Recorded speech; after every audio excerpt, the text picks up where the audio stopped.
بسم اللہ الرحمن الرحیم۔ ناظرین، آج کا چوتھا ویلاگ بندوق کی گولی سے شکار کرنا، پیج وہی جا رہا ہے یعنی 417، اور ویلاگ نمبر 4 گولی ہو مگر بندوق کی ہو اور اس سے جو شکار کیا جاتا ہے اس کے بارے میں۔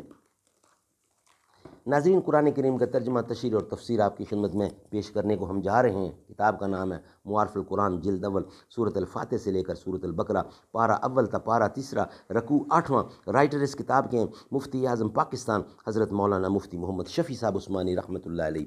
بسم اللہ الرحمن الرحیم۔ الحمد للہ وکفیٰ وسلام علی عبادہ الذین اصطفیٰ۔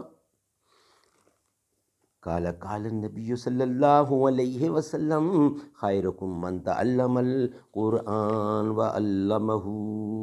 بہترین لوگ وہ ہیں جو خود بھی قرآن پڑھیں، دوسروں کو پڑھائیں، سکھائیں اور لکھائیں۔ دربار وطن میں جب ایک دن سب جانے والے جائیں گے، کچھ اپنی سزا کو پہنچیں گے، کچھ اپنی جزا لے جائیں گے۔ دربار وطن میں جب ایک دن سب جانے والے جائیں گے، کچھ اپنی سزا کو پہنچیں گے، کچھ اپنی جزا لے جائیں گے۔ پیج نمبر 417، ویلاگ نمبر 4، بندوق کی گولی سے شکار۔ مسئلہ: بندوق کی گولی سے کوئی جانور زخمی ہو کر قبل ذبح مر جائے تو وہ ایسا ہے جیسے پتھر یا لاٹھی مارنے سے مر جائے، جس کو قرآن کریم کی دوسری آیت میں موقوذۃ کہا ہے اور حرام قرار دے دیا ہے۔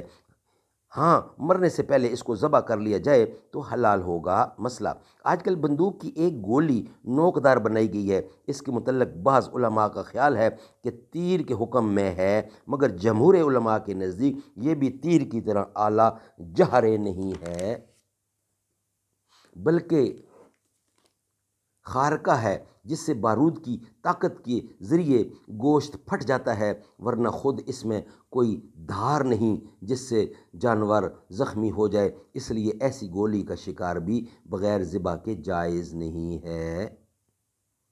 مسئلہ: آیت مذکورہ میں مطلقاً میتہ کو حرام قرار دیا ہے، اس لیے جس طرح اس کا گوشت کھانا حرام ہے، اس کی خرید و فروخت بھی حرام ہے۔ یہی حکم تمام نجاسات کا ہے کہ جیسے ان کا استعمال حرام ہے، ان کی خرید و فروخت اور ان سے نفع اٹھانا بھی حرام ہے، یہاں تک کہ مردار جانور یا ناپاک کوئی چیز بااختیار خود جانور کو کھلانا بھی جائز نہیں۔ ہاں، ایسی جگہ رکھ دے جہاں سے کوئی کتا بلی خود کھا لے، یا جائز ہے، یہ جائز ہے، مگر خود اٹھا کر ان کو کھلانا جائز نہیں۔ سبحان اللہ۔ ناظرین، آج کے ہمارے چاروں ویلاگ کمپلیٹ ہوئے۔ انشاءاللہ 5ویں ویلاگ کے ساتھ اب آپ سے ملاقات ہوگی۔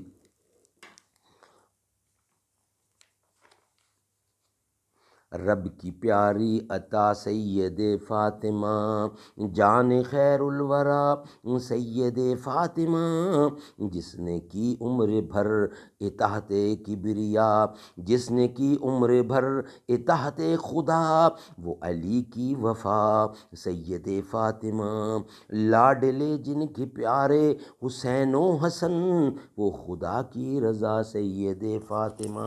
تذکرہ کیا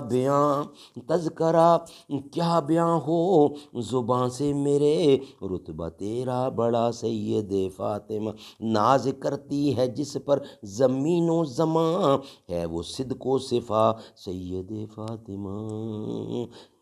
کہ اٹھا دل یہ سمدانی کا عشق میں، تجھ پہ جان ہے فدا سید فاطمہ۔